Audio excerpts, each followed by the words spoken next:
அப்போஸ்தலனாகிய பரிசுத்த பவுல் எபிரேயருக்கு எழுதின நிருபம் 12வது அதிகாரம் முதல் 4 வசனங்களை நம்ம வாசித்து அதை குறித்து தியானித்து அதன் பின்பு நம்ம ஜெபிக்க போகிறோம். எபிரேயருக்கு எழுதின நிருபம் 12வது அதிகாரம் 1 முதல் 4 வசனங்கள் எல்லாரும் சேர்ந்து வாசிக்கலாம். ஆகையால் மேகம் போன்ற இத்தனை திரளான சாட்சிகள் நம்மை சூழ்ந்து கொண்டிருக்க, பாரமான யாவற்றையும் நம்மை சுற்றி நெருங்கி நிற்கிற பாவத்தையும் தள்ளிவிட்டு, விசுவாசத்தை துவக்குகிறவரும் முடிக்கிறவருமாயிருக்கிற இயேசுவை நோக்கி நமக்கு நியமித்திருக்கிற ஓட்டத்தில் பொறுமையோடே ஓட கடவோம். அவர் தமக்கு முன் வைத்திருந்த சந்தோஷத்தின் பொருட்டு அவமானத்தை எண்ணாமல் சிலுவையை சகித்து தேவனுடைய சிங்காசனத்தின் வலது பாரிசத்தில் வீற்றிருக்கிறார். ஆகையால் நீங்கள் இளைப்புள்ளவர்களாய் உங்கள் ஆத்துமாக்களில் சோர்ந்து போகாதபடிக்கு தமக்கு விரோதமாய் பாவிகளால் செய்யப்பட்ட இவ்விதமான விபரீதங்களை சகித்த அவரையே நினைத்து கொள்ளுங்கள். பாவத்துக்கு விரோதமாய் போராடுகிறதில் இரத்தம் சிந்தப்படத்தக்கதாக நீங்கள் இன்னும் எதிர்த்து நிற்கவில்லையே. கர்த்தாவே, நாங்கள் உமக்கு நன்றி செலுத்துகிறோம். கர்த்தருடைய வார்த்தைகளுக்காக உமக்கு ஸ்தோத்திரம். இப்பொழுது கர்த்தாவே, இயேசு கிறிஸ்துவின் கிருபையினாலே கர்த்தருடைய வார்த்தைகளை அனுப்பி எங்களோடு கூட பேசுவீராக. இருதயங்களை அதற்கென்று ஆயத்தப்படுத்த வேண்டுமாறு ஜெபிக்கிறோம். கர்த்தாவே, சொல்லும் நாங்கள் கேட்கிறோம். இயேசு கிறிஸ்துவின் நாமத்தில் ஜெபிக்கிறோம் பிதாவே, ஆமேன். நாம் அமர்ந்து கொள்ளலாம். இந்த நாட்களிலும் கூட கர்த்தராகிய இயேசு கிறிஸ்துவின் சிலுவையை குறித்து தியானத்திலே நம்ம ஈடுபடுத்தி கொண்டிருக்கிறோம். ஏற்கனவே சாம்பர் புதன்கிழமை அன்றைக்கு இதை குறித்து ஒரு புதிய செய்தி தொடரை நம்ம தியானிக்க ஆரம்பித்திருக்கிறோம். அதுதான் நம்முடைய சுயத்தை வெறுத்து சிலுவையை சுமந்து கொண்டு செல்வது என்கிற ஒரு கருத்தை, ஒரு தலைப்பை வைத்து நாம் இந்த செய்திகளை இந்த நாட்களிலே தியானித்து வருகிறோம். இன்றைக்கு கூட அதே செய்தியிலே அந்த செய்தி தொடரை தொடர்ந்து அதுக்கு அடுத்த செய்தியை நம்ம இன்றைக்கு தியானிக்க போகிறோம். இன்றைக்கு நமக்கு முன்பாக வைக்கப்பட்டிருக்கிற ஒரு தலைப்பு, கிறிஸ்துவின் சிலுவையை நோக்கி பாருங்கள். Consider the cross of Christ. கிறிஸ்துவின் சிலுவையை நோக்கி பாருங்கள் என்கிற தலைப்பிலே நம்ம தேவனுடைய செய்தியை நம்ம தியானிக்க போகிறோம். அதுக்கு ஆதாரமாக நம்ம எடுத்துக்கொள்ளுகிற வேத வசனம் நம்ம ஏற்கனவே தியானித்தபடியாக 1 கொரிந்தியர் 1 அதிகாரம் 18வது வசனத்தில் இருந்து இந்த செய்தியை நம்ம தியானித்து அதன் பின்பு கர்த்தருடைய சமூகத்தில் ஜெபிக்க இருக்கிறோம். வேதம் சொல்லுகிறது, சிலுவையை பற்றிய உபதேசம் கெட்டு போகிறவர்களுக்கு பைத்தியமாய் இருக்கிறது, ரட்சிக்கப்படுகிற நமக்கோ அது தேவ பலனாய் இருக்கிறது. இப்ப கிறிஸ்துவின் சிலுவை எப்படிப்பட்டதா? ரட்சிக்கப்படுகிற நமக்கு அது தெய்வ பலனாய் இருக்கிறது என்பதாக பவுல் அப்போஸ்தலன் எழுதுகிறார்.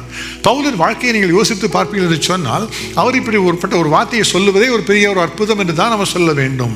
அவர் சிலுவையை எதிர்த்து நின்றவர், சிலுவையை நம்பாதவர், இயேசு கிறிஸ்துவை நம்பாதவர், இயேசு கிறிஸ்துவை நம்புகிற விசுவாசிகளுக்கு விரோதமாக அநேக காரியங்களை செய்தவர், சபையை உபத்திரவப்படுத்தினவர், எல்லா விசுவாசிகளையும் கைது செய்து சிறைச்சாலைகளை அடைத்தவர், அவ்வளவு காரியங்களை செய்து அவர் இப்பொழுது சொல்லுகிறார், கிறிஸ்துவின் சிலுவையை குறித்து நான் வெட்கப்படுவது இல்லை, அது நமக்கு தேவ பலனாக இருக்கிறது என்று சொல்ல காரணம் என்ன? அவர் அந்த சிலுவையின் மேன்மையை அறிந்து கொண்டபடியினாலே, அந்த சிலுவையில் இருந்த இயேசு கிறிஸ்து தம்மை வெளிப்படுத்தினபடியினாலே அவருடைய வாழ்க்கை தலைகீழாக மாறிவிட்டது. ஆகவே பல காரியங்களை சிலுவையை குறித்தே அவர் எழுதி கொண்டே வருகிறார்.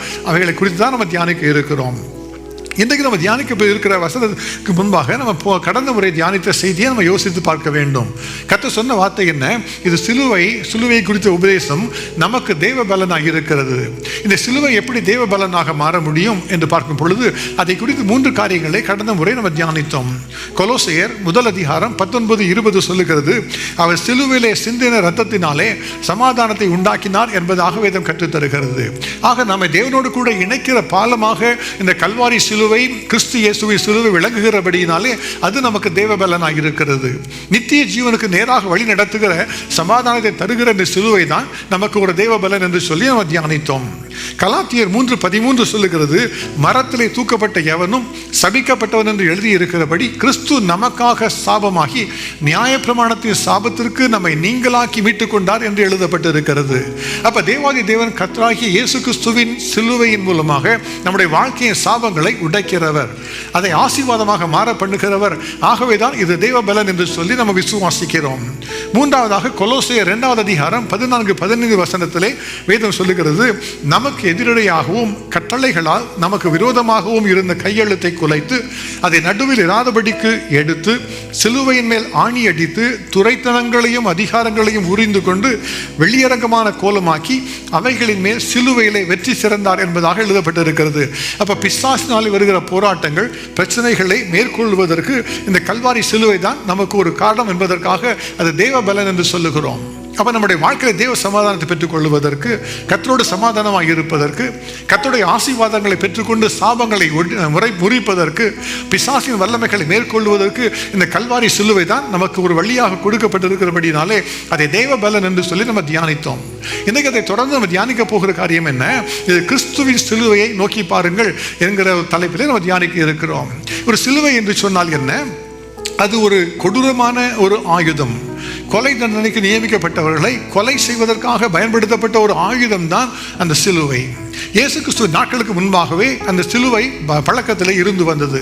ரோம சாம்ராஜ்யத்திலே குற்றவாளிகளை கொலை செய்வதற்காக அதை தூக்கிடுவதற்கு பதிலாக சிலுவையில் அறைந்து அவரை கொலை செய்வார்களாம். அப்போ சிலுவை என்று யோசித்து பார்த்தால் அது ஒரு கொடூரத்தின் ஒரு கருவி என்று நம்ம சொல்லலாம். அதை யோசித்து பார்ப்போம் என்று சொன்னால் அது ஒரு பெரிய ஒரு அவமானத்தின் நிந்தையின் சின்னம் என்று சொல்லலாம். அதில் தொங்குகிற எல்லாரையும் பார்த்து ஜனங்கள் எல்லாரும் இகழுவார்கள், இவர் குற்றம் செய்தான் என்று சொல்லி அவமானப்படுத்துவார்கள், அதை அவமானமாக பேசுவார்கள். 3 நாட்கள் 4 நாட்கள் சித்திரவதை அனுபவித்து தான் அவர் ஜீவனை கொடுக்க வேண்டும். ஆக அது ஒரு கொடூரத்தின் ஒரு சின்னமாகத்தான் இருந்தது. ஆனால் அதே சிலுவையை, அந்த கொடூரமாக இருந்த அந்த சிலுவையின் சின்னத்தை நமக்கு தேவபலனாக மாற்றுவதற்கு கர்த்தர் சித்தம் கொண்டார். ஹல்லேலூயா. யோசித்து பாருங்க, இப்போ யாராவது சொல்லுவோமா? நல்ல கிறிஸ்து இயேசு தூக்கில் போட்ட தூக்கு மரத்தினால நீங்கள் சரியாக சொல்லுவோமா? ஏதாவது சொல்ல மாட்டோம். இந்த நாட்டில் நடக்கிறத பார்க்கும் பொழுது, குற்றவாளிகளை கொலை செய்யும் பொழுது அதை ஒரு கொடூரமான ஒரு தண்டனையாக நம்ம பார்க்கிறோம். அதை குறித்து நம்முடைய இருதயம் பதறுகிறது. அதற்காக பயன்படுத்தப்படுகிற கருவிகளை குறித்து நம்ம யோசிக்கதை கூட நம்ம யோசிப்பது இல்லை. எலக்ட்ரிஷியர் என்று சொல்லுகிறார்கள், என்னெல்லாமோ சொல்லுகிறார்கள். ஆனால் இன்றைக்கு பாருங்க, அந்த கிறிஸ்துவின் சிலுவையை பார்த்தால் இன்றைக்கும் அது ஒரு சமாதானத்தின் சிலுவையாகவே நமக்கென்று விளங்கி வருகிறது. ஏனென்றால் அது சிலுவை என்பதற்காக அல்ல, அதில் தொங்கின இயேசுவுக்காக அப்படி மாற்றப்பட்டது. ஹல்லேலூயா. ஏதோ ஒரு சிலுவையை பார்த்து இது ஒரு சிலுவை என்று நம்ம சொல்லிவிட முடியாது. இயேசுவுக்கு வலதுபுறத்திலும் இடதுபுறத்திலும் 2 கல்லர்களை சிலுவையில் அறைந்திருந்தார்கள். அந்த சிலுவைகள் மாற்றத்தை கொண்டு வருவது இல்லை. இது கல்வாரி சிலுவையில் தொங்கின கர்த்தராகிய இயேசு கிறிஸ்துவின் மூலமாகத்தான் கர்த்தர் பெரிய ஒரு அற்புதமான மாற்றத்தை கொண்டு வந்து நம்முடைய வாழ்க்கையில தேவபலனாக மாற்றி தருகிறார். ஆகவே தான் நாம் இன்றைக்கு தியானிக்க இருக்கிறது கிறிஸ்து இயேசுவின் சிலுவையை நோக்கி பாருங்கள். ஹல்லேலூயா. இன்றைக்கு கிறிஸ்துவின் சிலுவையை நோக்கி பார்க்கிற நமக்கு கர்த்தர் ஒரு உன்னதமான அனுபவங்களை தரும்படியாக அவர் விரும்புகிறார். அவர் வழிநடத்துகிற தேவன். யோசித்து பார்த்தீங்கன்னா, நம்முடைய தேசத்திலே, அமெரிக்க தேசத்திலே அதிகமாக மந்திரவாதிகள் நிறைந்திருக்கிறார்கள். நம்ம யோசித்து பார்ப்பது இல்லை. நம்ம யோசிக்கிறோம் ஆப்பிரிக்க தேச கண்டத்தில் அநேக மந்திரவாதிகள் இருக்கிறார்கள் என்று நம்ம யோசிக்கிறோம். அல்லது நம்முடைய இந்தியாவை எடுத்துக்கொண்டால் நம்பூதிரிகள் என்று சொல்லுகிற மந்திரவாதிகள் கேரள பகுதியில் உண்டு என்று சொல்லி நம்ம யோசிக்கிறோம். ஆனால் அதிகமான மந்திரவாதிகள் காணப்படுகிற ஒரு தேசம் இன்றைக்கு அமெரிக்க தேசம். கடந்த வாரத்தில் நான் ஒரு அருமையான தம்பதியோடு கூட பேசி கொண்டிருந்தேன். அவர்கள் மிஷினரிகளாக பணியாற்றுகிறவர்கள், அலாஸ்கா மாநிலத்தில் பணியாற்றுகிறவர்கள். ஜூனோ என்கிற பட்டணத்திலே பணியாற்றுவதற்காக பணியை தொடங்குகிறார்கள். ஆகவே ஜூனோ என்கிற பட்டணத்தில் சென்று அவர்கள் ஜெப நடையெல்லாம் சென்று அங்குள்ள காரியங்களை குறித்து ஆராய்ந்து வந்திருக்கிறார்கள். அதை குறித்து பேசுவதற்காக வந்திருந்தார்கள். அவர் சொன்ன காரியம் என்னை மிகவும் அதிர செய்தது. அவங்க சொன்ன காரியம் என்ன சொன்னாங்கன்னா, இந்த ஜூனோ என்கிற இடத்தில் உள்ள கல்லூரியிலே 40% மாணவர்கள் மந்திரவாதத்திலே ஈடுபட்டு இருக்கிறார்களாம். டார்மெட்டர்லாம் இருக்கிறாங்க, கல்லூரியை படித்துக் கொண்டு இருக்கிறார்கள். ஆனாலும் அவர்கள் மந்திரவாதத்திலே ஈடுபட்டு இருக்கிறார்கள். இந்த விஜி போர்டு என்கிற காரியம், அதில் ஏதோ கைகளை வைத்து குறி கேட்பது, அப்படி போட்ட பிசாசின் காரியங்களிலே இந்த வாலிப பிள்ளைகள் தங்களை ஈடுபடுத்திக் கொண்டிருக்கிறார்கள். 40% பேர் அப்படி ஈடுபடுத்தப்பட்டு கொண்டிருக்கிறார்களாம். அதை எதிர்த்து ஜெயம் பெறுவதற்காகத்தான் கர்த்தர் கல்வாரி சிலுவையிலே துரைத்தனங்களையும் அதிகாரங்களையும் வெள்ளியரங்கமான கோலமாக்கி வெற்றி சிறந்தார் என்று நம்ம வேதத்தில் பார்க்கிறோம். இன்றைக்கு உங்களுக்கும் எனக்கும் வெற்றி தேவை என்று சொன்னால், விடுதலை தேவை என்று சொன்னால், இந்த கல்வாரி சிலுவையினாலே மாத்திரம்தான் உண்டு. ஹல்லேலூயா. ஒரு மனிதர் எழுதியிருந்த அவருடைய அனுபவத்தை குறித்து நான் வாசிக்க நேர்ந்தது. அவர் கிறிஸ்தவராக இருந்தவர் தான். ஆனால் ஒரு முறை அவருடைய நண்பராக இருந்த ஒருவர் சைக்கிக் என்று சொல்லுகிற ஒரு பெண்மணி, அதாவது மந்திரவாதத்திலே அவர்கள் காரியங்களை செய்கிறவர்கள். அவர் சொல்லுவார்கள் சைக்கிக் ஹீலர் என்று சொல்லுவார்கள். உங்களுடைய சரீரத்தில் சுகவீனம் இருந்தால் நாங்கள் மந்திரத்தினாலே குணமாக்க முடியும் என்று சொல்லுகிறவர்கள் அவர்கள். அந்த சகோதரி சொன்னாங்க, நாங்களோட அதிகமாக நேசிக்கிறபடினாலே உங்களுடைய சரீரத்தின் வியாதிகளை குணமாக்கட்டுமா என்று அவர்கள் கேட்டார்களாம். இந்த சகோதரர் சரி செய்யுங்கள் என்று சொன்ன உடனே அந்த சகோதரி அந்த அம்மா கையெல்லாம் அசைத்து ஏதோ மந்திரங்களை சொன்னார்கள் என்னுடைய சரீரம் மாறுவதற்காக. பாதியில் நிறுத்திவிட்டு அவங்க சொன்னாங்க, உன்னுடைய சரீரத்தில் ஏதோ ஒரு உலோகத்தினால் செய்யப்பட்ட ஒரு பொருள் காணப்படுகிறது, அதனை எடுத்தால் தான் என்னுடைய மந்திரம் செயல்பட முடியும், என்னால் இப்பொழுது செயலாற்ற முடியவில்லை என்று சொன்னார்களாம். அப்போ சொன்னாராம், என்கிட்ட மூன்று காரியங்கள் இருக்கிற உலோகத்தினாலே நான் வைத்திருக்கிறேன். முதலாவதாக ஒரு சேவை பின் இருக்கிறது, அது ஒரு உலோகத்தில் செய்தது தான். ரெண்டாவது என்னுடைய வாட்ச் இருக்கிறது உலோகத்தில் செய்தது தான். மூன்றாவதாக ஒரு சிலுவை வைத்திருக்கிறேன், அதுவும் உலோகத்தில் செய்தது தான். எதை எடுத்து போட இதை கேட்ட உடனே அந்த அம்மா சொன்னாங்களா, நீ சேஃப்டி பின்னே வச்சுக்கோ, வாட்சையும் வச்சுக்கோ, ஆனால் சிலுவை பாரு, அதுதான் பிரச்சனை, அதுதான் தடை செய்கிறது. என்னால் உன்னுடைய சரீரத்தின் பகுதிகளை பார்த்து எனக்கு என்னால் ஒன்றும் செய்ய முடியவில்லை என்று சொன்னாங்களாம். எனக்கு மிக பிரியமானவர்களே, கல்வாரி சிலுவை நமக்கு பாதுகாவலை தருகிறது. ஹல்லேலூயா. அது சிலுவை என்பதற்காக அல்ல, அதை தொங்கின இயேசுவின் நிமித்தமாக அந்த பாதுகாவல் கொடுக்கப்பட்டிருக்கிறது.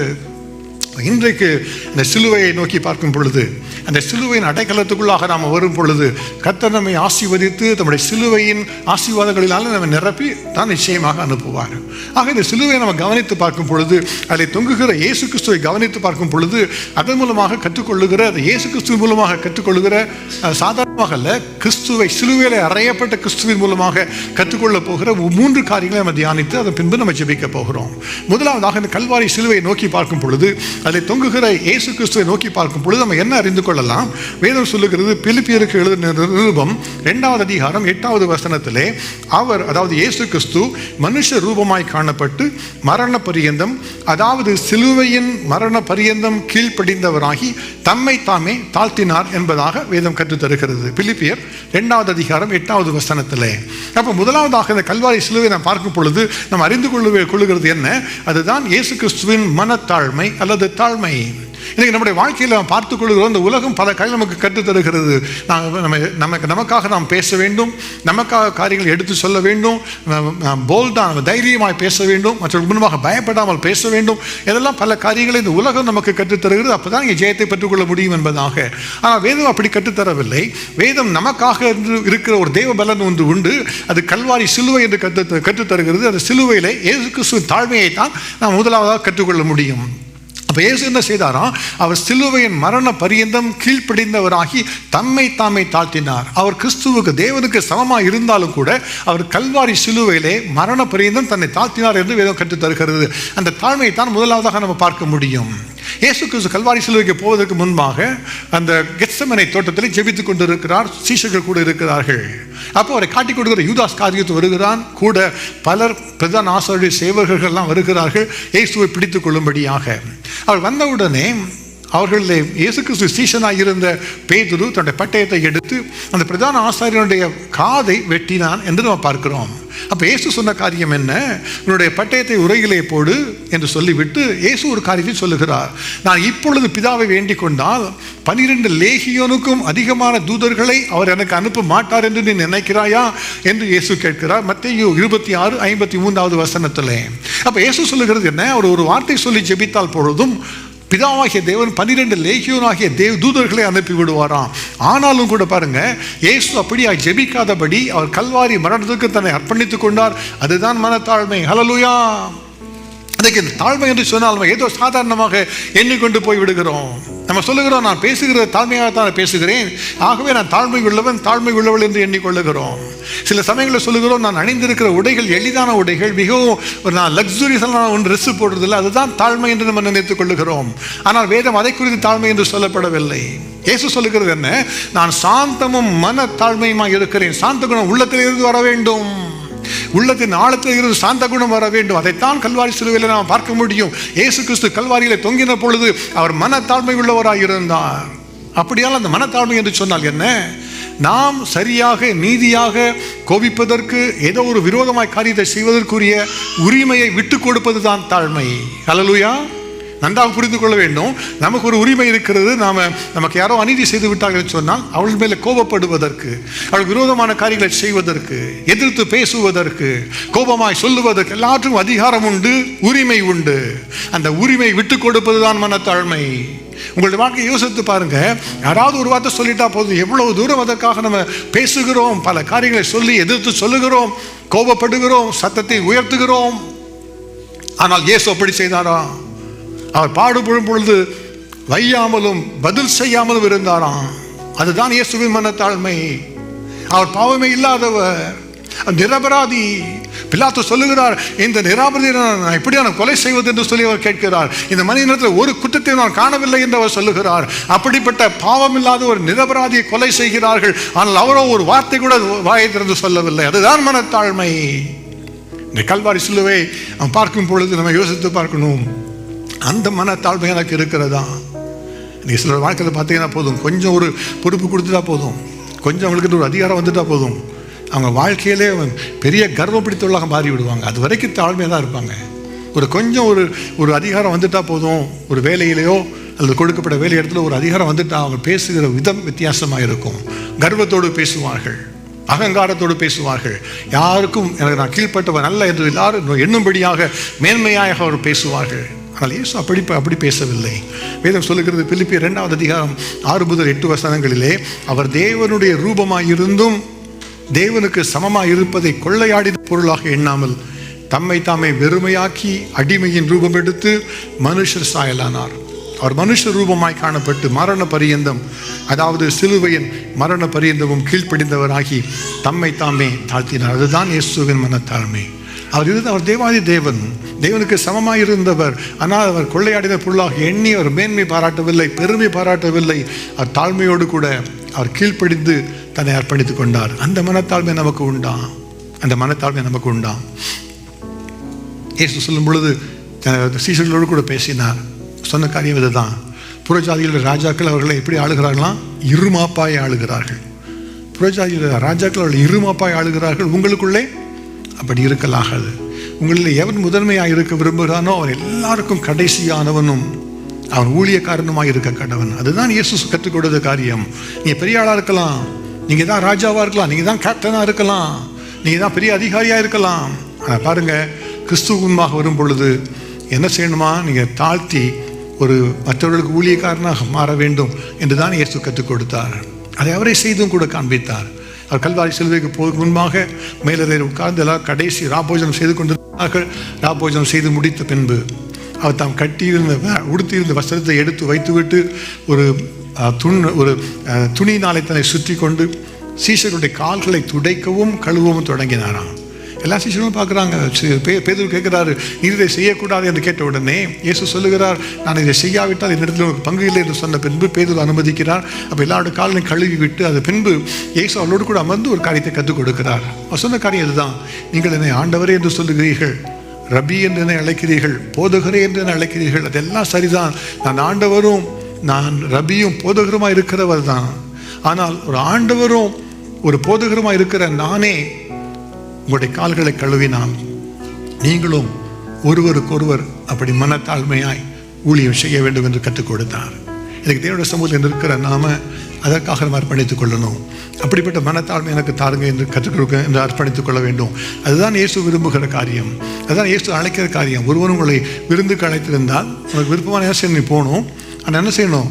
போய் முதன்மையான இடத்துல போய் உட்காரக்கூடாது. நீ எல்லாருக்கும் தாழ்ந்த இடத்துல போய் உட்காரு.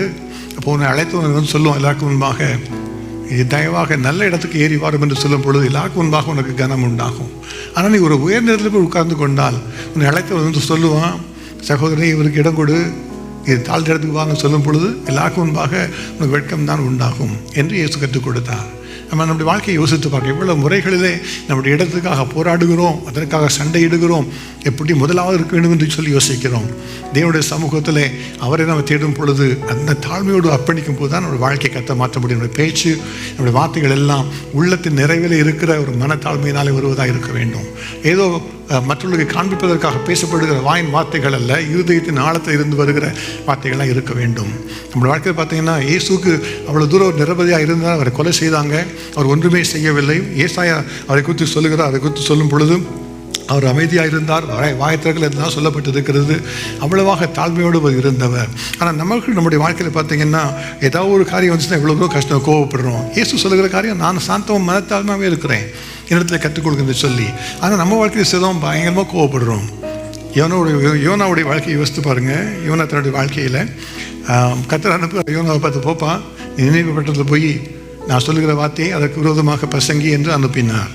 இப்போ யோனா சொன்னார், இல்லைப்பா நான் போகல, நீ இரக்கமுள்ளவர், நான் போய் சொல்லுவேன், பட்டம் அழிய போதும் சொல்லுவேன், அவங்க மனம் திரும்புவாங்க, நீ என்ன செய்வீர், மன்னிச்சிருவீர். இப்போ நான் பார்த்தா முட்டாள் மாதிரி இருக்காங்க முகம் நடந்து, நான் ஏன் போலன்னு சொன்னாலும் கர்த்தர் அவரை நெருக்கி அனுப்பிவிட்டார். இவரும் போயிட்டு நல்லா பிரசங்கித்து விட்டு, சரி இப்போ பட்டம் அழிக்கப்பட நான் பார்க்கணும் என்று வேடிக்கை பார்க்க உட்கார்ந்து கொண்டு இருக்கிறார். அது தேவனுக்கு பிரியமாக இல்லை, தேவன் அவளை மன்னித்து விட்டார். அப்போ இந்த யோனாவோட உள்ளத்தை பார்த்தீங்கன்னா பெரிய எரிச்சல். யார் மேலே எரிச்சல்னா கர்த்தர் மேலே எரிச்சல்.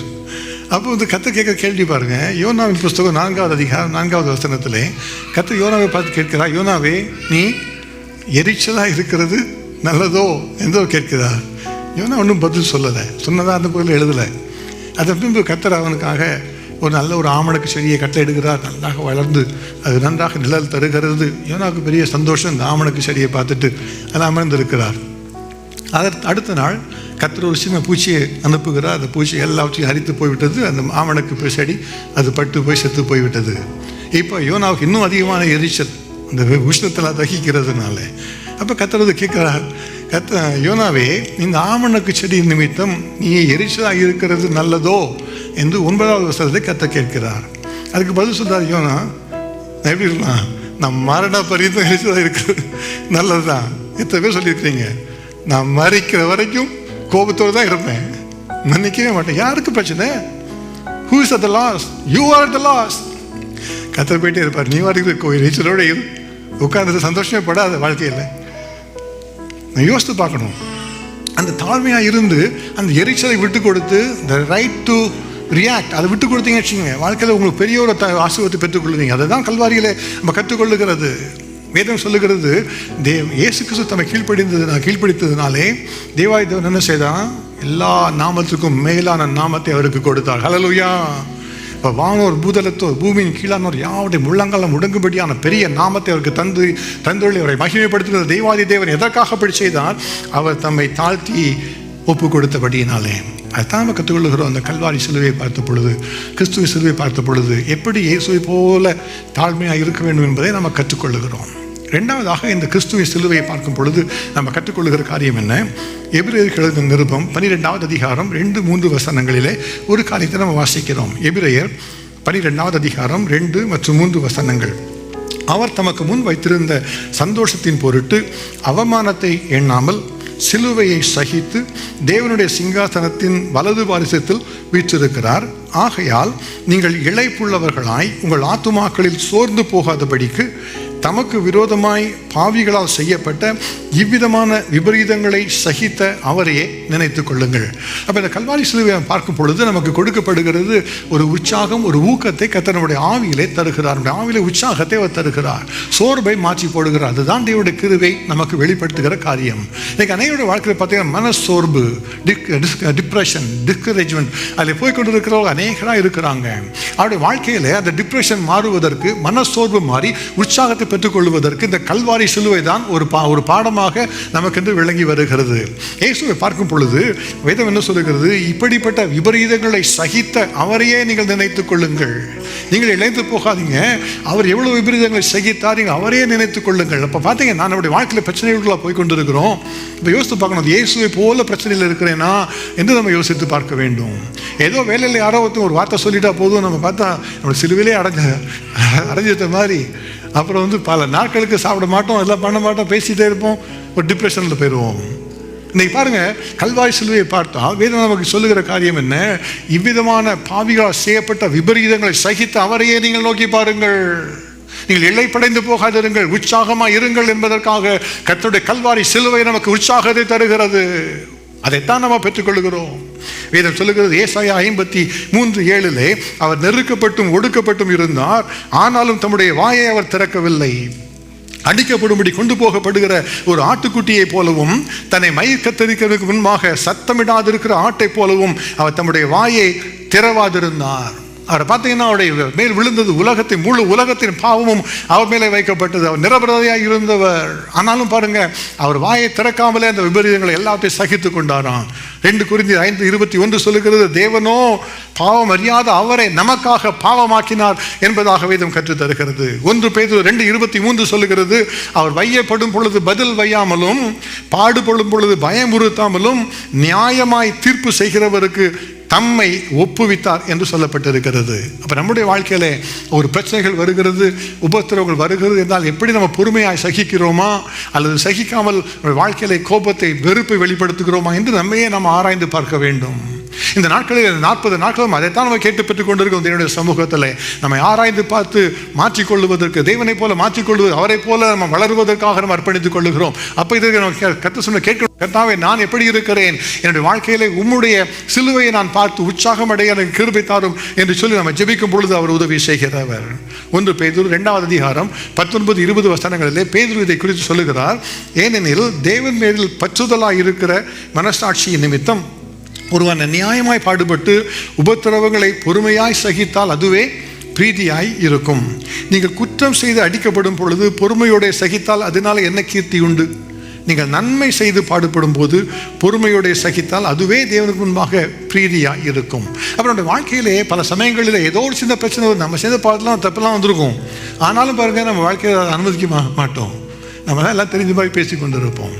ஆனால் இயேசுவோ அவர் செய்த பாவங்களினால் அல்ல, உலகத்தின் பாவங்களை ஏற்றுக்கொண்டபடியினாலே, not because he was a debtor but because he signed a promissory note for you and for me on the debt that he went through. அதுதான் அவர் செய்த காரியம். அப்போ அந்த சமயத்தில் கூட அவர் பதில் பேசவில்லை, பதில் வையவில்லை, நியாயமாக இருப்பதற்கு தானே ஒப்பு கொடுத்தாராம். அப்படிப்பட்ட ஒரு உற்சாகத்தை பெற்றுக்கொள்ளணும்னா அவர் தான் பார்த்து கேட்கணும், கர்த்தாவே உண்மை போல் அந்த கிருபை எனக்கு தான். நம்ம சொல்லுவோம் அவர் நினைக்கலாம் அவர் தெய்வாதி தெய்வம் தானே, அதனால் அவருக்கு ஒன்றும் வலியே தெரிஞ்சிருக்காது, அதனால தான் அவர் சகித்து கொண்டாருன்னு நம்ம சொல்லிக்கொள்ளலாம். அப்படி இல்லை, வேதம் சொல்லுகிறது அவரே ஜெபிக்கிறார், பிதாவே இந்த பாத்திரம் என்னை விட்டு நீங்கள் கொடுமானால் அதை நீங்கும்படி செய்யும். என்னென்னு சொன்னால் அந்த சிலுவையிலே போவது இயேசு விரும்பி ஏற்றுக்கொண்ட காரியம் அல்ல. அவர் மனிதனாக இருந்தவர், நம்மை போல மனிதனாக இருந்தவர். அதற்குரிய அந்த சிலுவை குறித்த பயங்கள் அவருக்கு உண்டு. அந்த சிலுவைக்குள்ளாக போன்ற அந்த அனுபவங்களை குறித்த எண்ணங்கள் அவருடைய அதிர்ச்சிகளோட வாழ்க்கையில் உண்டு. அதற்காகவே அவர் ஜெபித்தார், என்னை எடுத்து போடுங்க. ஆனாலும் அவர் செய்த காரியம், ஆனாலும் என்னுடைய சித்தம் அல்ல உம்முடைய சித்தமே செய்யப்படட்டும் என்று சொல்லி தம்மை முற்றிலுமாக அர்ப்பணித்துக் கொண்டு, அதுதான் தாழ்மை, அதுதான் உபத்திரவம் சகிக்கும்படியாக அவருக்கு என்று கொடுக்கப்பட்டது. இதெல்லாம் அவர் எபிரேயர்கள் நிருபத்தில் பவுல் சொல்லுகிறார். சொல்லிவிட்டு எதற்காக அவர் எழுதுகிறாராம், அதை தொடர்ந்து சொல்லுகிற காரியம் எபிரேயர் 12:4 பாவத்துக்கு விரோதமாக போராடுகிறதில் ரத்தம் சிந்தப்படத்தக்கதாக நீங்கள் இன்னும் எதிர்த்து நிற்கவில்லையே என்று அவர் சொல்லுகிறார். ஏனென்று சொன்னால் அந்த உலகத்தில் பாவத்துக்கு விரோதம் நின்னீங்கன்னா பிரச்சனை தான் வரும். நீங்கள் பாவத்துக்கு விரோதம் நிற்கலே தான் உங்களுக்கு பிரச்சனையே வராது. நீங்களெல்லாம் உலக சொல்லுபடி போயிட்டு இருந்தீங்கன்னா உங்களுக்கு பிரச்சனை வராது. ஆனால் யாரோ ஒரு செய்கிற பாவத்திற்கு துணையாய் போகாதபடிக்கு நின்றால் அதாவது பிரச்சனைகள் வரும். அப்போ பவுல் என்ன சொல்லுகிறார், அப்படி பாவத்துக்கு விரோதமாக போராடுகிறதிலே நீங்களே ரத்தம் சிந்த உங்களை ஒப்பு கொடுக்கிற அளவுக்கு நீங்கள் போராட வேண்டும். அந்த அளவுக்கு நீங்கள் இந்த விசுவாசத்தில் வரவில்லை. ஆகவே அந்த விசுவாசத்தை பெற்றுக்கொள்வதற்கு, தைரியத்தை பெற்றுக்கொள்வதற்கு இவ்விதமான எல்லா விபரீதங்களையும் சகித்த அவரையே நீங்கள் நோக்கி பாருங்கள். கல்வாரி சிலுவை நோக்கி பார்த்தால் நமக்கு தெரியும், அவர்தான் தன்னை ஒப்பு கொடுத்து எல்லா உபத்திரங்களும் மத்தியிலும் அவர் ஒரு வார்த்தையும் பேசாமல் தன்னை ஒப்பு கொடுத்தாராம். இன்றைக்கு ஒரு வாழ்க்கையில் ஒருவேளை பிரச்சனைக்குள்ள நீங்கள் போய் கொண்டு இருக்கலாம். ஆனால் இயேசுவில் அர்ப்பணித்து கொண்டு அவருடைய கல்வாரி சிலுவையை பார்த்து அவர் மூலமாக இந்த உபத்திரங்களை சகிக்கிற ஒரு கிருபை பெற்றுக்கொண்டால் கர்த்தர் உங்களை அளவுக்கு அதிகமாக உயர்த்துவார். ஏன் தெரியுமா? ஒரு நம்பிக்கை நமக்கு ஒன்று உண்டு. அது என்ன நம்பிக்கை என்று சொன்னால் ரோமர் 8:18 சொல்லுகிறது, இக்காலத்து பாடுகள் இனி நம்மிடத்தில் வெளிப்படுகிற மகிமைக்கு ஒப்பிடத்தக்கவைகள் அல்ல. Not even comparable. They're not even worthy to be compared for the great blessing that God has in store for us. நமக்காகத்தான் அவர் வைத்திருக்கிற தேவன், அவர் வைத்திருக்கிற பெரிய மேன்மைகளை வைத்திருக்கிறார். இப்போ போயிருக்கிற சின்ன காரியம் கொஞ்ச நாள் கழிச்சு பின்னால் யோசிச்சு பார்த்தீங்கன்னா இதெல்லாம் சின்ன காரியம் நீங்கள் சொல்லுவீங்க. குடும்பத்தின் காரியமாக இருக்கலாம், பிரச்சனைகள் இல்லை, தனிப்பட்ட வாழ்க்கையில் பிரச்சனைகளாக இருக்கலாம், வேலையிலே வருகிற பிரச்சனையாக இருக்கலாம். பாருங்கள், சில நாட்களுக்குள்ள நீங்களே மறந்து போயிடுவீங்க, என்ன பிரச்சனை உங்களுக்கே மறந்து போயிடும். ஆனால் பாருங்கள், இன்றைக்கு அந்த கல்வாரி சிலுவையை பார்க்கும் பொழுது அவரை போல அந்த கிருபையை கத்த தருவார். உபத்திரங்களை சகிக்கிற பலத்தை அவர் நமக்கு தருவார். பிற்காலத்தில் நமக்காக ஒரு மகிமையை அவர் ஆயத்தம் பண்ணி வைத்திருக்கிறார். இப்போ நம்ம போய்கொண்டிருக்கிற பாதையில் உள்ள உபத்திரவங்கள் அவர் வைத்திருக்கிற அந்த மகிமைக்கு ஒப்பிடத்தக்கவைகளே அல்ல. கர்த்தர் இந்த கிருபையை நமக்கு தருவார். ஆக முதலாவதாக கல்வாரி சிலுவையிலே அதில் தொங்குகிற இயேசுவை நம்ம நோக்கி பார்க்கும் பொழுது முதலாவதாக நம்ம பெற்றுக்கொள்வது தேவனுடைய சமூகத்திலே ஒரு தாழ்மை. ரெண்டாவதாக நாம் அறிந்து கொள்வது உபத்திரவங்களை சகிக்கிற ஒரு ஆவியிலே உற்சாகத்தை நாம் பெற்றுக்கொள்கிறோம். மூன்றாவதாக இந்த கல்வாரி சிலுவையில் இருக்கிற இயேசு கிறிஸ்துவை பார்க்கும் பொழுது நம்ம என்ன கற்றுக்கொள்கிறோம்? வேதம் சொல்லுகிறது 1 கொரிந்தியர் 2வது அதிகாரம் 2வது வசனத்திலே பவுல் சொல்லுகிற ஒரு காரியத்தை சொல்லி வைக்கப்பட்டிருக்கிறது. பவுல் சொல்லுகிறார் 1 கொரிந்தியர் 2வது அதிகாரம் 2வது வசனத்திலே, இயேசு கிறிஸ்துவை சிலுவையிலே அறையப்பட்ட அவரையே அன்றி வேறு ஒன்றையும் உங்களுக்குள்ளே அறியாதிருக்க தீர்மானித்திருந்தேன். அப்போ சொல்கிறது பாருங்க, அவருக்கு எல்லாம் ஒன்றுமே தெரியாதுன்னு அவர் சொல்லலை. I have decided not to know anything.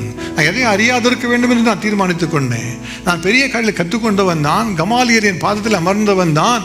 ஆனாலும் எனக்கு தெரிந்த ஞானத்தை எல்லாம் என்ன சொல்கிறாரோ குப்பை என்று நான் எண்ணுகிறேன் என்று தான் அவர் சொல்லுகிறார். அப்போ அவர் தனக்கு குறித்து சாட்சி சொல்லும் பொழுது அகிரிப்பா ராஜாவுக்கு முன்பாக பவுல் சொல்லுகிறார், நான் கமாலியலின் பாதத்திற்கே வளர்க்கப்பட்டு முன்னோர்களுடைய எல்லா உபதேச சட்டங்களின்படியும் போதிக்கப்பட்டு வைராக்கியம் உள்ளவனாய் வளர்ந்தேன் என்று அவரை சொல்லுகிறார். அப்போ பார்த்தீங்கன்னா யூதர்களுடைய எல்லா நியாயங்களையும் எல்லா ஆழங்களையும் அறிந்தவர் அவர்.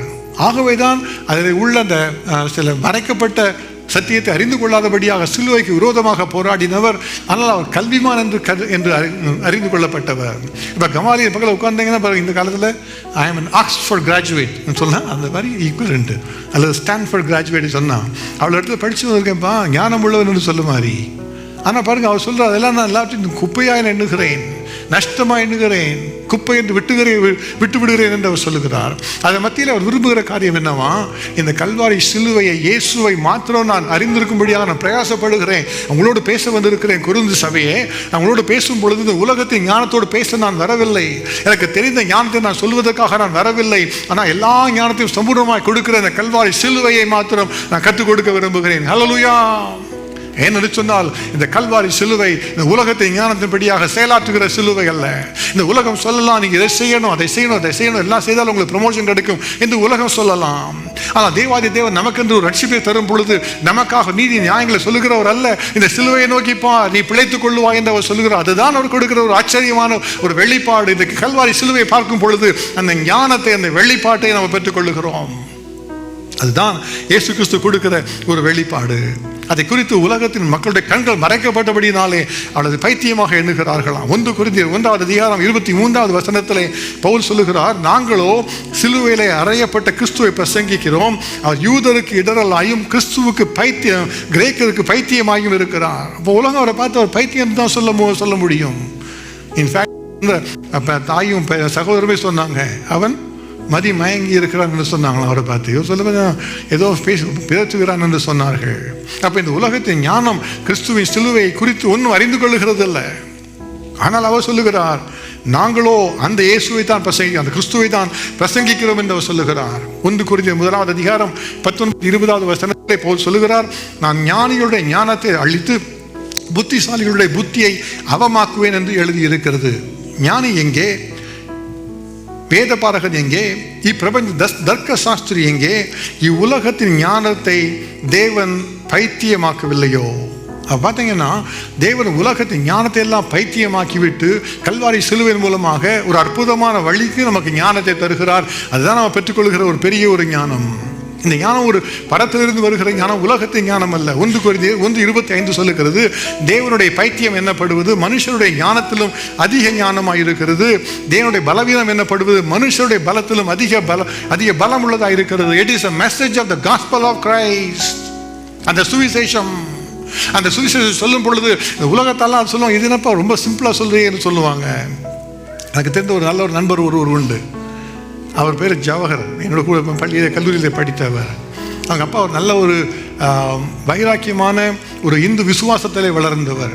அதிகமாய் அவர் தேவனை நாடி அவர் தேவ பயத்தோடு இருந்தவர். ஆனால் இந்து விசுவாசத்தில் வளர்ந்தவர். இவர் போய் ஜவஹர் வீட்டில் போய் சொல்ல, நான் கிறிஸ்துவை ஏற்றுக்கொண்டேன்னு சொன்ன உடனே அவங்க அப்பாவுக்கு பெரிய கோவம். நீ என்னப்பா எதையோ போய் ஏற்றுக்கொண்டு சொல்ல, உனக்கு என்ன சொல்லுவாராம். அவர் தினந்தோறும் காலையிலே மந்திரங்களை சொல்லி ஜபிக்கிறவர், எப்பொழுதும் பூஜை செய்கிறவர், அவ்வளவு தெய்வ பக்தியாக இருந்தவர். அவரே ஒரு பார்த்து சொல்லுவாரா ஒரு நாள், you Christians are all foolish, you are all misled. எப்படி ஒரு சின்ன ஒரு சிலுவை நம்பினா உனக்கு முக்தி மோட்சம் கிடைச்சிருமா? நான் அதுக்காக எவ்வளோ கஷ்டப்படுறேன் பார்த்தியா?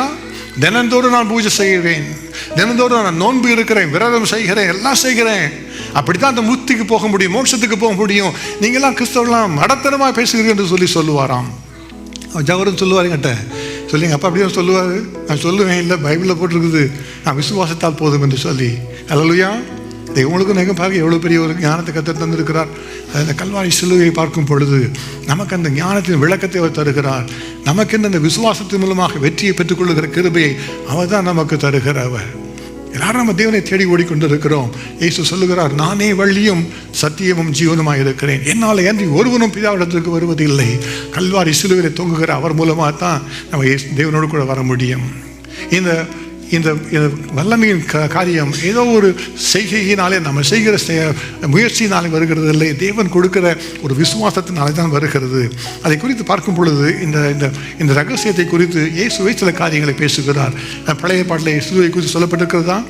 யோசித்து பார்த்தால் பழைய பாட்டிலேயே நிழலாட்டமாக சிலுவை குறித்து முன்கூட்டி சொல்லப்பட்டிருந்த 2 காரியங்கள் உண்டு, 3 காரியங்கள் உண்டு. ஆனால் அதெல்லாம் மக்கள் புரிந்து கொள்ளவில்லை. ஒரு வார்த்தை பழையப்பட சொல்லப்பட்டு, நீந்துகிறவன் நீந்துகிறதற்காக தன்னுடைய கைகளை விரிக்கிறது போல அவர் தமது கைகளை விரித்து அவருடைய சதி சர்ப்பங்களை நிர்மூலமாக்குவார் என்பதாக எழுதப்பட்டிருக்கு தீர்க்க தரிசன வசனம். அது அநேகருக்கு புரிந்து கொள்ளவில்லை. அது இயேசுவுக்கு சொல்லப்பட்டிருக்கும் பொழுது மனுஷகுமாரன் உயர்த்தப்பட வேண்டும் என்று சொல்லப்பட்டிருக்கிறது. அதை அவர் புரிந்து கொள்ளவில்லை.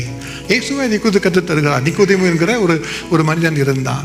அந்த மனிதனும் பரிசேயராக இருந்தவர், அதிகமாக வேத சாஸ்திரங்களை தர்க்கங்களை கற்றுக்கொண்டவர், அந்த நாட்டில் உள்ள பரிசேய சமயத்துக்கு ஏற்றபடியாக நடந்து கொண்டவர். அவருக்கு இந்த இயேசுவை பார்த்த உடனே இவருடைய கல்வாரி சிலுவை குறித்து அவருக்கு நம்பிக்கை இல்லை, அவரால் ஒத்துக்கொள்ள முடியவில்லை. ஆகவே இயேசுவோடு பேசுவதற்காக வந்திருந்தார். இயேசு சொல்லுகிறார், மறுபடியும் பிறக்க வேண்டும் என்று சொல்லுகிறார், ஆவியிலே பிறக்க வேண்டும் என்று சொல்லுகிறார். அவருக்கு ஒன்றுமே அதை குறித்து புரியவில்லை. அப்பொழுது இயேசு அவர்கள் ஒரு காரியத்தை சொல்லுகிறார்.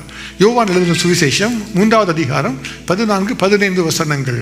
அதில் இயேசு சொல்லுகிறது என்ன, சர்ப்பமானது மோசேயினால் வனாந்தரத்தில் உயர்த்தப்பட்டது போல மனுஷகுமாரனும் தன்னை விசுவாசிக்கிறவன் எவனோ அவன் கெட்டு போகாமல் நித்திய ஜீவனை அடையும்படிக்கு உயர்த்தப்பட வேண்டும். அப்போ இயேசு தான் கல்வாரி சிலுவை மரிக்க போகிறேன் என்பதை குறித்து பழைய ஏற்பாட்டில் நடந்த ஒரு நிகழ்ச்சியை அவர் ஒப்புமைப்படுத்தி பேசுகிறார். நிக்கோதேமுக்கு புரிவதற்காக. நிக்கோதேமுக்கு தான் தெரியுமேப்பா, பழைய ஏற்பாட்டில் எழுதியிருக்கிறதே, மோசே வனாந்தரத்தில் சர்ப்பத்தை உயர்த்தினாரே, அப்படியாக அந்த மனுஷகுமாரன் உயர்த்தப்பட வேண்டும் என்று அவர் சொல்லுகிறார். இது எதை குறித்து இயேசு பேசுகிறார்? அது விளக்கத்தை அறிந்து கொள்வதற்கு எண்ணாகமும் 21வது அதிகாரம் 5 முதல் 9 வசனங்களை வாசிக்கும் பொழுது நாம் அறிந்து கொள்ளலாம். எண்ணாகமும் 21வது அதிகாரம் 5 முதல் 9 வசனங்கள். நடந்தது என்ன, வனாந்தரத்திலே இஸ்ரவேல் மக்கள் வந்து கொண்டிருக்கிறார்கள். அப்பொழுது ஜனங்கள் தேவனுக்கு விரோதமாக மோசேக்கு விரோதமாக கலகம் பண்ணுகிறார்கள். ஆகையினாலே தேவ கோபம் அவர் மேலே மூண்டபடியினாலே கர்த்தர் அவர்களுக்குள்ளாக கொள்ளிவாய் சர்ப்பங்களை அனுப்பினார். இந்த சர்ப்பங்கள் கடித்ததினாலே அநேகர் மரித்து போனார்கள். அப்பொழுது சபையார் எல்லாரும் மனம் திரும்பி மோசேயிடத்திலிருந்து சொல்லுகிறார்கள், நாங்கள்லாம் தப்பு செய்துட்டோம், எங்களுக்காக கர்த்தரிடத்தில் நீங்கள் ஜெபிக்க வேண்டும் என்று சொன்ன உடனே விண்ணப்பம் பண்ண வேண்டும் என்று சொல்லுகிறார்கள். அப்போ மோசே தான் விண்ணப்பம் பண்ணுகிறவராயிற்றே, அவர் ஜெபிக்கிறவராயிற்றே, அவர் தேவனிடத்தில் போய் ஜெபிக்க ஆரம்பிக்கிறார். அதை குறித்து விண்ணப்பம் பண்ணுகிறார். பார்த்தீங்கன்னா கர்த்தர் எப்படியோ இதில் சால்வ் பண்ணியிருக்கலாம். எகிப்தில் நடந்த பொழுது கர்த்தர் சொன்ன ஒரு நாளில் தவளையெல்லாம் வந்துச்சு. எகிப்து முழுமையாக தவளையெல்லாம் அந்தகாரப்பட்டு விட்டது. அப்போ பார்வோன் சொல்லுகிறான் மோசேயை அழைத்து, நானும் என் ஜனங்களும் பாவம் செய்துட்டோம்ப்பா, இந்த வாதை நீங்குவதற்கு நீ எங்களுக்காக விண்ணப்பம் பண்ண வேண்டும் என்று சொல்லி. அப்போ விண்ணப்பம் பண்ண என்ன நடந்தது? அடுத்த நாள் ஒரே ராத்திரி தான் எல்லா தவளையும் செத்து போயிடுச்சு. அப்போ கத்த எல்லா தவளையும் மரித்து போகும்படி கத்த உதவி செய்து விட்டார். இன்னொரு முறையில் பார்த்தீங்கன்னா அநேக வெட்டுக்கிளிகள் வந்து தேசத்தின் விசாலத்தை மூடிக்கொண்டது என்று நம்ம பார்க்கிறோம். அப்போ மோசே ஜெபிக்கிறார், கர்த்தர் ஒரு சின்ன ஒரு காற்றை அனுப்பினார், எல்லா வெட்டுகளிலும் அடித்து கொண்டு போய் செங்கடலில் போட்டு விட்டது என்பதாக நம்ம பார்க்கிறோம். அப்போ கர்த்தர் இந்த கொள்ளிவாய் சர்ப்பங்களை குறித்து விண்ணப்பம் பண்ணப்படுகிறது. அதே மோசே தான் வந்து ஜெபிக்கிறார். ஏதாவது செய்திருக்கலாமே, அது எல்லாம் சர்ப்பங்களும் மரித்து போக கர்த்தர் செய்திருக்கலாம், அல்லது எல்லாம் அங்கிருந்து இடம் மாறி வேறு இடத்துக்கு போவதற்கு ஒரு அற்புதத்தை செய்திருக்கலாம். அதெல்லாம் அவர் செய்யவில்லை. ஆனால் அவர் சொல்லுகிற காரியம் ஒன்றுதான், நீ ஒரு வெண்கல சர்ப்பத்தை உண்டாக்கி அதை ஒரு கோலிலே எடுத்து நிறுத்து, இந்த சர்ப்பத்தால் கடிக்கப்படுகிற எவனும் அதை நோக்கி பார்த்தால் அவன் பிழைப்பான், அதை நோக்கி பார்த்தால் அவன் பிழைப்பான். யோசிச்சு பாருங்க, எதற்காக கர்த்தர் செய்ய வேண்டும்? என்னுடைய குமாரன் வரப்போகிறார், அவர் இதே போல சிலுவையிலே உயர்த்தப்பட போகிறார், அவரை நோக்கி பார்க்கிறவன் தான் பிழைப்பான்பா. அதை உனக்கு நான் கற்றுக் கொடுக்க விரும்புகிறேன். அந்த நிழலாட்டமாக உனக்கு சொல்லுகிறேன், நீ ஒரு கம்பத்தை எடுத்து அதில் ஒரு வெண்கல சர்ப்பத்தை உண்டாக்கி அதை கட்டி எடுத்து வை, அதை நோக்கி பார்க்கிறவன் பிழைப்பான். அப்போ பார்த்தீங்கன்னா அந்த வெண்கல சர்ப்பம் என்று பார்த்தால் வெண்கலம் சர்ப்பம் ரெண்டுமே சாபத்திற்கு ஒத்தவைகள். ஆதியிலே கர்த்தர் ஏதேன் தோட்டத்தை உருவாக்கின பொழுது ஒரு வலு சர்ப்பத்தினாலே தான் சாபம் எல்லாருமே கடந்து வந்தது. அப்போ இந்த வலு சர்ப்பத்தின் உருவத்தை செய்து வைத்த பொழுது, அது ஒரு வெண்கல சர்ப்பமாக செய்து வைத்த பொழுது அந்த சாபத்தை நினைப்பூட்டுகிறதாக இருந்தது. அது மாத்திரமல்ல, வெண்கலம் என்பதை குறித்து கர்த்தர் சாபமாக ஒரு வார்த்தையை கர்த்தர் கற்று தந்திருக்கிறார். உபாகமத்தின் புஸ்தகம் 28வது அதிகாரம் 23வது வசனத்தில் கர்த்தர் ஒரு காரியத்தை சொல்லுகிறார். இஸ்ரவேல் ஜனங்களை பார்த்து சொல்லுகிறார், என்னுடைய வார்த்தைக்கு கீழ்ப்படியாமல் நீங்கள் நடந்தால் உங்களுக்கு பல சாபங்களை வர பண்ணுவேன் என்று கர்த்தர் சொல்லும் பொழுது அதில் ஒரு சாபமாக இதை குறிப்பிடுகிறார். உன் தலைக்கு மேலுள்ள வானம் வெண்கலமும் உனக்கு கீழ் உள்ள பூமி இரும்புமாய் இருக்கும் என்று அவர் சொல்லுகிறார். அப்ப அந்த சாபத்தை பார்க்கும் பொழுது வானம் வெண்கலமாக மாறி மழையை தருவதில்லை, பூமி இரும்பாக மாறி அது விளைவை தருவதில்லை என்கிற ஒரு சாபத்தை கத்து தருகிறார். அப்ப வெண்கலம் என்று சொன்னால் சாபத்தை குறிக்கிறது, அந்த சர்ப்பம் என்று சொன்னால் அது சாபத்தை கொண்டு வந்த மூல காரணத்தை குறிக்கிறது. அந்த சாபத்தை தான் தூக்கி கட்டி வைக்க சொல்லுகிறார் கர்த்தர் மோசேயை பார்த்து. இதே ஒரு விக்கிரகமாக சொல்லி இருப்பாரா? கர்த்தர் சொன்ன காரியம் என்ன? என்னை என்று உனக்கு வேறே தேவர்கள் உண்டாயிருக்க வேண்டாம், மேலே வானத்திலும் கீழே பூமியிலும் பூமியின் கீழ் தண்ணீரிலும் உண்டாயிருக்கிறவைகளுக்கு ஒப்பான யாதொரு சுரூபத்தை ஆகிலும் விக்கிரகத்தை ஆகிலும் நீ உனக்கு உண்டாக்க வேண்டாம், நீ அவைகளை நமஸ்கரிக்கவும் சேவிக்கவும் வேண்டாம். இதுதான் கர்த்தர் கொடுத்த கட்டளை. அப்ப இந்த கட்டளையை கொடுத்த கர்த்தர், நீ ஒரு வெண்கல சர்ப்பத்தை ஒரு சுரூபமாக செய்து வைத்து விக்கிரகமாக வணங்கிக்கொள், நான் தேவன் அல்ல, அந்த விக்கிரகம் உனக்கு சுகத்தை தரும் என்று சொல்லுவாரா? அப்படி சொல்லுவதில்லை. ஆனால் எதற்காக அவர் சொன்னார்? உன்னுடைய வாழ்க்கையில் வந்திருக்கிற சாபம் எதற்காக வந்திருக்கிறது உணர்ந்து கொள்ள வேண்டும் மகனே, உணர்ந்து கொள்ள வேண்டும் மகளே. நீ அந்த சர்ப்பத்தை நோக்கி பார்க்கும் பொழுது, அந்த சாபத்தை நோக்கி பார்க்கும் பொழுது உன்னுடைய வாழ்க்கையில் சாபம் வந்திருக்கிற காரணத்தை முகாந்தத்தை அறிந்து கொள்ளுவாய், அதை அனுப்பின தேவனிடத்தில் மனம் திரும்புவாய், நான் அப்பொழுது ரட்சிப்பேன், இந்த ரட்சிப்புக்கு அடையாளமாகத்தான் என்னுடைய குமாரனை அனுப்ப போகிறேன் என்று விளங்குவதற்காக கர்த்தரை அனுப்பி கொடுத்தார். அந்த வனாந்தரத்திலே மோசே நட்டு வைத்த அந்த கோல் இருக்கிறதே, ஒரு கம்பம் இருக்கிறதே, அதுதான் கல்வாரி சிலுவை. அதில் தொங்கின அந்த சர்ப்பம் இருக்கிறதே, அது சாபத்தின் அடையாளமாக இருந்ததே, அதுதான் இயேசு கிறிஸ்து. இயேசு கிறிஸ்து உலகத்து வரும்பொழுது வேதம் என்ன சொல்லுகிறது? அவர் நமக்காக சாபமானார். நமக்காக சாபமானாராம் கல்வாரி சிலுவையிலே. அவர் நமக்காக பாவமானார் என்று சொல்லப்பட்டிருக்கிறது. அவர் தேவகுமாரனாக இருந்தாலும் ரட்சிப்பை தருகிறவராக இருந்தாலும் அவரே சாபமாக கர்த்தர் மாற்றினார். அந்த வாழ்க்கையோட பிரசனத்தை எடுத்து போட்டு அவரை சாபமாக மாற்றினார். அந்த சாபமாய் அவர் அடிக்கப்பட்டார். அப்ப அந்த கல்வாரி சிலுவையை நோக்கி பார்க்கும் பொழுது நமக்கு தெரிவது என்ன? அந்த சாபத்தை மாற்றுவதற்காக இந்த இயேசு கிறிஸ்து இந்த உலகத்தில் வந்திருக்கிறார். வேதம் சொல்லுகிறது, நாம் அவருக்குள் தேவனுடைய நீதி ஆகும்படிக்கு பாவமறியாத அவரை நமக்காக பாவமாக்கினார். 2 கொரிந்தியர் 5வது அதிகாரம் 21வது வசனம். இயேசு கிறிஸ்து என்ன விதத்தில் மரணம் அடைய போகிறார் என்பதை குறித்து அவரே சொன்ன காரியம் தான் இது. நான் பூமியில் இருந்து உயர்த்தப்பட்டிருக்கும் பொழுது எல்லாரையும் என்னிடமாய் இழுத்துக் கொள்ளுவேன். இயேசு கிறிஸ்து சிலுவையில் அறைந்தார்கள். ஒரு அறைந்த இடம் கொல்கொதா என்கிற ஒரு மலை, ஒரு மேட்டின் மேலே சிலுவையில் அறைந்தார்கள். எல்லாரும் பார்க்க வேண்டும் என்பதற்காக அறைந்தார்கள். இன்றைக்கும் கூட நீங்கள் இஸ்ரேல் தேசத்துக்கு போனால் அந்த இடத்தை பார்க்கலாம். நல்ல மேடான ஒரு மலையாக இருக்கிறது. அதில் நடந்து போகலாம், பக்கத்தில் நடந்து போவதுக்கு வழிகள் இருக்கிறது. அந்த மலையை பார்க்கும் பொழுது ஏதோ ஒரு உயரமான மலை அல்ல, ஆனால் ஒரு பெரிய ஒரு மேடு என்று சொல்லலாம். பார்க்கும் பொழுது அதில் உள்ள அந்த மேட்டின் உச்சியை நம்ம பார்க்கலாம். அது ஒரு எலும்புக்கூட்டின் கண்களை போல, வாயை போல அந்த துவாரங்கள் இருக்கிறத நம்ம பார்க்கலாம். அதுதான் இன்றைக்கு கொல்கொதா என்று அழைக்கப்படுகிற அந்த மலை. இன்றைக்கு கபாலஸ்தலம் என்று அழைக்கப்படுகிற அந்த இடம் அங்கே இருக்கிறது, அந்த கொல்கொதாவிலே. இப்போ அநேகர் போனாங்க இயேசு கிறிஸ்து கல்வாரி சிலுவையில் தொங்கின பொழுது. சிலர் அவரை இகழ்ந்தார்கள், சிலர் சொன்னார்கள் அவர் மேல் காரி துப்பினார்கள், சிலர் சொன்னார்கள் நீ தேவனுடைய குமாரனை, ஏனால் சிலுவையிலிருந்து இறங்கி வா, நான் அப்பொழுது உங்களுக்கு விசுவாசம் என்று சிலர் சொன்னார்கள். ஆனால் ஒரே ஒருவன் தான் அவரை நோக்கி பார்த்து சொன்னான், இது மெய்யாகவே தேவனுடைய குமாரன், மெய்யாகவே தேவனுடைய குமாரன். கல்வாரி சிலுவையை நம்ம நோக்கி பார்க்கும் பொழுது அது அறையப்பட்ட கிறிஸ்துவை நம்ம நோக்கி பார்க்கணும். அவர் மூலமாக வெளிப்படுகிற தாழ்மையை நாம் பெற்றுக்கொள்ளணும். அவர் கொடுக்கிற உற்சாகத்தை நாம் பெற்றுக்கொள்ளணும். சோர்விலிருந்து வெளியே வர வேண்டும். அவர் நமக்கு கொடுக்கிற சாபத்தின் மாற்றத்தை நம்ம பெற்றுக்கொண்டு சாபங்கள் முறிக்கப்பட்டு ஆசீர்வாதங்களுக்கு சுதந்திரராக மாறிக்கொள்ள வேண்டும். நம்ம எழுந்து நம்ம ஜெபிக்க போகிறோம். அதனுடைய சமூகத்தில் கர்த்தா, நான் இப்பொழுது கல்வாரி சிலுவையை நோக்கி பார்க்க வந்திருக்கிறேன், எனக்கு உதவி செய்யுங்க. அவரை பார்த்து நம்ம ஜெபிக்கும் பொழுதெல்லாம் அவருடைய ஜெபத்தை கேட்கிறவர். அவர் நம்மை ஆசீர்வதிக்கிற தேவன் அல்லவா? இப்போ அவர் சொல்லுகிற காரியம் இதுதான், கிறிஸ்துவின் சிலுவையை கவனித்து பாருங்கள், கிறிஸ்துவின் சிலுவையை கவனித்து பாருங்கள். அந்த கிறிஸ்து கல்வாரி சிலுவை தொங்கி கொண்டிருக்கிறார். அதை கவனித்து பார்க்கும் பொழுது அவர் தருகிற தாழ்மையை நீங்கள் பெற்றுக்கொள்வீங்க. என்னென்ன இடத்துல உங்கள் வாழ்க்கையிலே அந்த தாழ்மை இல்லாத பெருமையோடு இருக்கிறீங்க என்பதை நீங்களே ஆராய்ந்து பார்த்து பண்ணிங்க. Lord, I have not given up my right to be angry about this matter. I have not given up my irritability about this matter. நான் தான் இதெல்லாம் செய்யணும் நான் பார்த்து கொண்டு இருக்கிறேன். நான் இன்றைக்கு உம்மிடத்தில் தாழ்மை கற்றுக்கொள்ளுகிறேன் என்று சொல்லுங்கள். இன்றைக்கி அந்த கல்வாரி சிலுவைக்கு முன்பாக இருக்கும் பொழுது அவர் கொடுக்குற உற்சாகத்தை பெற்றுக்கொள்ளுங்க. உபத்திரவம் உண்டு தான், வேதம் சொல்லுகிறது பூமியிலே உங்களுக்கு உபத்திரவம் உண்டு, ஆனாலும் திடன் கொள்ளுங்கள், நான் உலகத்தை ஜெயித்தேன். அதுதான் இயேசு சொல்லுகிற காரியம். இயேசு சொல்லுகிற காரியம் என்ன? உலகத்திலே சாபங்கள் வரக்கூடும், என்னுடைய பாவத்தினால் நீங்கள் பெற்றுக்கொண்ட சம்பாதித்து கொண்ட சாபங்கள் வரக்கூடும், மனம் திரும்புங்கள், அந்த சாபத்தை உடைத்து போடுவேன். அதற்காகத்தான் நான் சாபமாக மாறினேன். ஒரு கல்வாரி சிலுவையில் எல்லாரையும் நோக்கி பார்க்கும் பொழுது நான் எல்லாரையும் என்னிடத்தில் இழுத்து கொள்ளுவேன் என்று கர்த்தர் சொல்லுகிறார். எல்லாம் கண்களை மூடி உள்ளத்தின் ஆழத்திலிருந்து அவரையே நம்ம ஆராய்ந்து நம்ம செபிக்கலாம். கர்த்தாவே, எனக்கு இந்த கிருபை வேணும் அப்பா, எனக்கு இந்த தாழ்மை வேண்டும், என்னுடைய வாழ்க்கையிலே அப்பா ஒரு உபத்திரவத்திலிருந்து வெளியே வருகிற பலன் எனக்கு வேண்டும், சாபம் உடைக்கப்படணும். இது உங்களுடைய ஜெபமாக இருக்குமா? நான் கைகளை ஊற்றி ஜெபிக்க போகிறீங்க, எல்லாரும் சேர்ந்து ஜெபிப்பதற்காக. God bless you, God bless you, God bless you, God bless you, God bless you, God bless you, God bless you, God bless you. கர்த்தாவே, நாங்களுக்கு நன்றி செலுத்துகிறோம் ராஜா.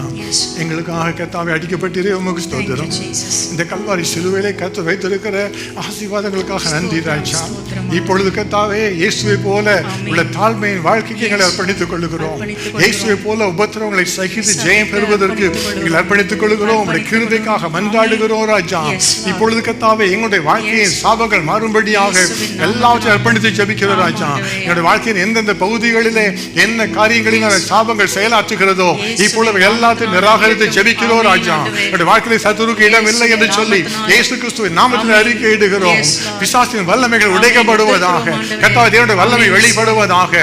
தெய்வாதி தேவன் தாமே இப்பொழுது கர்த்தா இதற்காக ஜெபிக்கிற ஒவ்வொருடைய வாழ்க்கையிலும் கர்த்தாவே இருக்கிற சாபங்கள் உடைக்கப்படும்படியாய் கர்த்தர் உதவி செய்வீராக.